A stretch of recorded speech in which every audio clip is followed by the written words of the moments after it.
కుత్బులాపూర్ నియోజకవర్గ పరిధి Dundigal municipality Dundigal HMT employees cooperative building society ఆధ్వర్యంలో నిర్వహించిన మినీ కమ్యూనిటీ హాల్ మరియు స్వాగత తోరణ నిర్మాణ పనులకు BRS LP whip Quthbullapur MLA KP Vivekanand శంకుస్థాపన చేశారు. ఈ సందర్భంగా వారు మాట్లాడుతూ కాలనీల అభివృద్ధికి ప్రజల సామాజిక కార్యక్రమాలకు కమ్యూనిటీ హాళ్లు ఎంతో ఉపయోగకరంగా ఉంటాయని అన్నారు. సొసైటీ సభ్యులు సమిష్టిగా ముందుకొచ్చి ఈ సౌకర్యాన్ని ఏర్పాటు చేయడం అభినందనీయమని తెలిపారు. ప్రజల అవసరాలను గుర్తించి కుత్బులాపూర్ నియోజకవర్గాన్ని అన్ని రంగాల్లోనూ అభివృద్ధి పదంలో ముందుకు తీసుకెళ్తున్నామని, భవిష్యత్తులో కూడా ప్రజలకు మరింత మెరుగైన సౌకర్యాలు కల్పించేందుకు కృషిస్తామని ఎమ్మెల్యే తెలిపారు.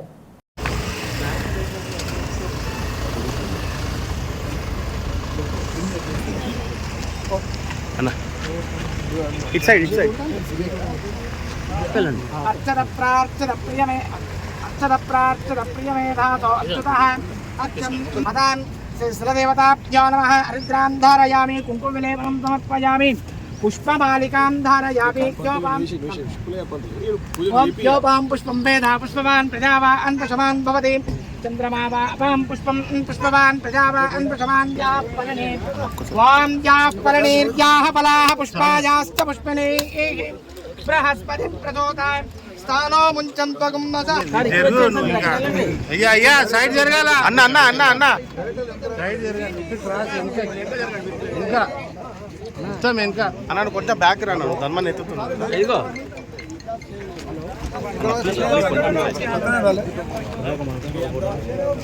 దాసన్న తులసి దాసన్న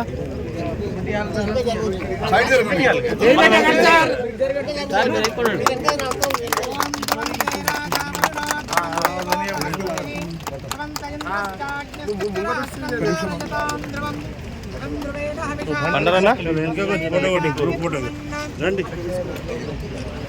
అన్న చూడండి అన్న రైట్ సార్. ఇప్పుడున్నటువంటి ప్రస్తుత కార్పొరేషన్ హైదరాబాద్ మున్సిపల్ కార్పొరేషన్ పరిధిలోకి వస్తుంది. డెఫినెట్గా ఇంకేమేమైతే అవసరం ఉందని కమిషన్తో మాట్లాడినప్పుడు సార్ నాకు కూడా అసలు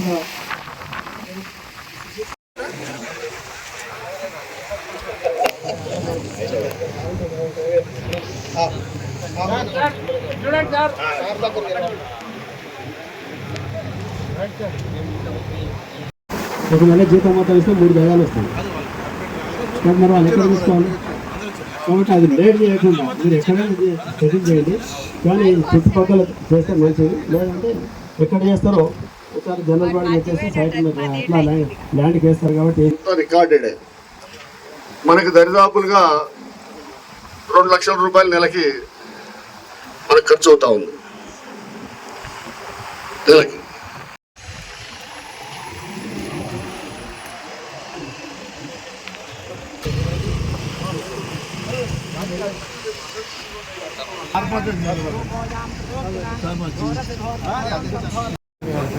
అలాగే తులసిదాస్ గారు ఇక్కడ ఉన్నారు, మురళి గారు, శ్రీశైలం గారు,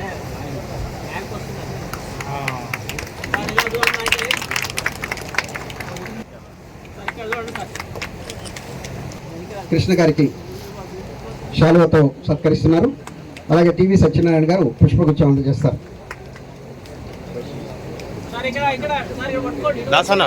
పద్మారావు గారు, అనంతరాములు గారు, పద్మారావు గారు పుష్పగుచ్చం అందజేస్తారు.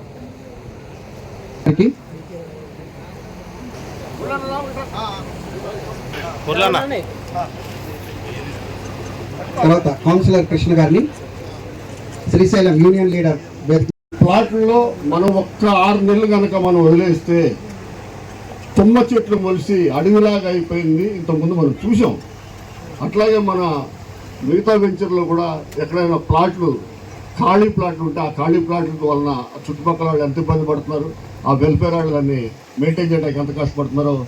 తర్వాత మినీ కమ్యూనిటీ హాల్ ఎందుకు?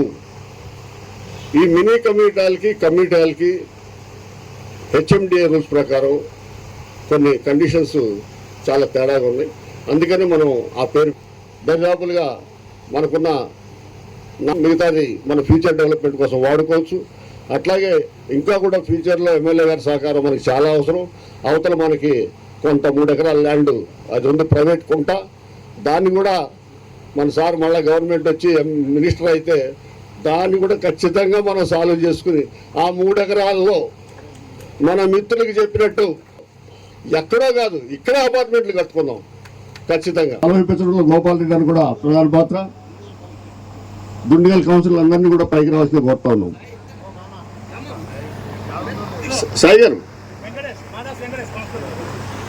కన్న గారికి, సహచర మిత్రులకు, వేదిక ముందున్న HMT employees cooperative housing society family members అందరు కూడా పేరు పేరున హృదయపూర్వక నమస్కారాలు తెలియజేస్తూ, మరి ఈ ప్రాంతంలో గతంలో అడవిలాగా ఉండే తాండాకెళ్ళిన ఈ రోడ్డు నుంచి వెళ్తున్నాం. అన్న వివేకన్న గారికి మనోజేయడం ఏమనగా ఈ రోడ్డును మీ నిధుల నుంచి ఏ ప్రభుత్వం నుంచి తీసుకొచ్చి ఖచ్చితంగా వేయిస్తారని ఆశిస్తున్నామన్నా. అదేవిధంగా ఇక్కడ ఈ రామ్కి వేస్ట్ మేనేజ్మెంట్ ప్లాంట్ నుంచి మాకు కూడా చాలా పొల్యూషన్ ఉందన్న. ఈ హెచ్ఎంటీ ఎంప్లాయీస్ తాండా వల్ల కూడా విపరీతంగా సమస్యలు ఉన్నాయన్న. దాని మీద కూడా మీరు అసెంబ్లీలో చర్చించి తక్షణం ఇక్కడ నుంచి రామ్కి వేస్ట్ మేనేజ్మెంట్ ప్లాంట్ వేరే ప్రాంతానికి తరలించాల్సిందిగా మనం చేసుకుంటూ, సమస్య ప్రధానంగా మిషన్ భగీరథ వాటర్ అయితే మన ప్రభుత్వం పోయిన నుంచి వాళ్ళకు మంత్లీ మీటింగ్ లేదు, అడిగే వాళ్ళు లేరు, ఎవరు లేరు, అసలు వాటర్ కూడా ఏమి ఇవ్వట్లేదన్నా. కానీ సమస్యలు మాత్రం విపరీతమిస్తూ మాత్రమైన సమస్యలు మేము కూడా పరిష్కరించమని తెలియజేస్తూ ఈ అవకాశం ఇచ్చిన పెద్దలందరికీ పేరు పేరు నమస్కారం. హెచ్ఎంటీ వెల్ఫేర్ అసోసియేషన్ సభ్యులందరికీ, అపార్ట్మెంట్లు, వెంచర్లు ఇక్కడ ఇచ్చేయడం చాలా శుభతరుణం. అయితే మారుమూల పల్లె నుంచి పట్టణం వైపు, పట్టణం నుంచి నగరం వైపు పయనిస్తున్న మన ప్రాంతం ఇలా అభివృద్ధి చాలా సంతోషంగా ఉన్నప్పటికీ అయితే కొన్ని సమస్యలు కూడా మనం వినట్టున్నాయి. అన్న ఎమ్మెల్యే గారు నాకన్నా ఇప్పుడు 27 వార్డు చాలా పెద్దది, అంటే ఇప్పుడు ఒక వార్డు డివిజన్గా అయిపోయింది కాబట్టి చెప్తున్నా. ఇక్కడ ఒక మంచి 20 ఎకరాల భూమి పరిధిలో 2 పార్కులు, 8 ఎకరాల్లో ఒక గ్రేవ్యార్డ్ కూడా పెట్టినామన్నా. రేపు ఈ పరిధి పెరిగిపోయిన తర్వాత అందరికీ అదే ఆదర్శంగా ఉంటుంది కాబట్టి దానికి మౌలిక సదుపాయాలు కల్పించే అవకాశం ఉందన్న. ఇంతకుముందు మనం సిఎస్ఆర్ ఫండ్తో ప్రహరీ కూడా నిర్మించుకున్నాం, 2 బర్నింగ్ పాయింట్లు ఏర్పాటు చేసుకున్నామన్నా. అయితే రోడ్డు విషయంలో మన ప్రభుత్వం అప్పుడే పోయింది కాబట్టి ఆ నిధులైతే కేటాయించినాము, అది రిటర్న్ వెళ్ళిపోయినాయన్నా. వాళ్ళకి ఎంత చెప్పుకున్నా రావడం లేదు. మన తాండా వాహనాలు కొనబడ్డనే సమస్య, దాన్ని కాపాడుకోవడం ఇంకా పెద్ద సమస్య. కాబట్టి దాదాపు మనకి ఏం సమస్య లేకుండా బ్రహ్మాండంగా 5వ వెంచర్ని సక్సెస్ఫుల్గా మరి లాంచ్ చేసి ముందుకు తీసుకుపోతున్నందుకు మీ అందరికీ నా మనస్ఫూర్తిగా శుభాకాంక్షలు తెలియజేస్తా ఉన్నాను. ఎందుకంటే ఈ యొక్క ల్యాండ్ పర్చేజ్ చేసి నుంచి మరి చివరి వరకు అనుమతులు వచ్చే వరకు కూడా దీని వెనుక పడ్డ శ్రమ, దీని వెనుక ఉన్నటువంటి కృషి మామూలుది కాదు. నాకు కూడా చాలా కొత్త విషయాలు తెలిసినాయి. అప్పుడు కూడా చాలా విషయాలు లోతుగా తెలియకపోతూ ఉండే. అధికార యంత్రాంగంతో ఏ రకంగా సంప్రదింపులు జరిపి ఏ రకంగా పనిచేయాలని చెప్పి చూస్తూ ఉండే. కానీ ఎన్నో అవరోధాలు, ఎన్నో అడ్డంకులు ఈ యొక్క వెంచర్లో వచ్చినాయి. స్టార్టింగ్ నుంచి వచ్చినాయి. భూమి కొన్నప్పటి నుంచి చివరికి మన వెంచర్ చేతికి వచ్చే వరకు కూడా. కాబట్టి వాటన్నిటిని కూడా మరి అధిగమించడానికి ఈ యొక్క కమిటీ, ముఖ్యంగా హౌస్ బిల్డింగ్ సొసైటీ ఉన్నదో వీళ్ళందరూ కూడా ఒక ఐక్యమత్యంతో ఉండి, యూనిటీగా ఉండి, ఓపికతో ఉండి మరి ప్రతి ఒక్కరు కూడా సమన్వయపరుచుకొని అధికారులతో కూడా ఎప్పటికప్పుడు వారితో సంప్రదింపులు జరిపి వారికి సంజాయించి మాట్లాడి కన్విన్స్ చేసుకొని మరి పడ్డ కష్టం, పడ్డటువంటి శ్రమ నేను కళ్ళారా చూసినా. కాబట్టి మరి దీని వెనకాల ఉన్నటువంటి కృషిని నేను మరొకసారి గుర్తు చేయాల్సిన అవసరం ఉంది కాబట్టి గుర్తు చేస్తా ఉన్నా ఈరోజు. కాబట్టి అయిన తర్వాత కూడా చాలామందికి కూడా ఆ ప్లాట్లు వచ్చేసినాయి, బాగా బ్రహ్మాండంగా ఉన్నది. మనకి రకరకాలుగా ఇదంటే కంటిన్యూస్ ప్రాసెస్. సీసీ రోడ్కి ఆల్రెడీ మంజూరు రావడం జరిగింది గతంలోనే, కాకపోతే కౌన్సిల్ కొంచెం రద్దయింది కాబట్టి పెండింగ్ పెట్టి మళ్ళీ నేను కమిషనర్తో మాట్లాడినా తప్పకుండా రోడ్ని పునరుద్ధరించాలా, తప్పకుండా రోడ్డు వేయాలని చెప్తే వారు కూడా ఓకే అని చెప్పినారు. డెఫినెట్గా ఆ ఒక సీసీ రోడ్ కూడా త్వరగానే మొత్తం పూర్తయ్యే విధంగా బాధ్యత నేను తీసుకుంటానని చెప్పి సభాముఖంగా మీ అందరూ మనస్ఫూర్తిగా మనం చేస్తూ ఉన్నాను. మిగిలిపోయిన 2 పార్కులు కూడా 2 పార్కులు అయిపోయినాయి, ఇంకా 2 పార్కులు ఉన్నాయి. వాటిని కూడా మనం పూర్తి చేసుకున్నాం కూడా మనం అడుగులు వేద్దాం. దాని కూడా హెచ్ఎండిఏ ఇప్పుడు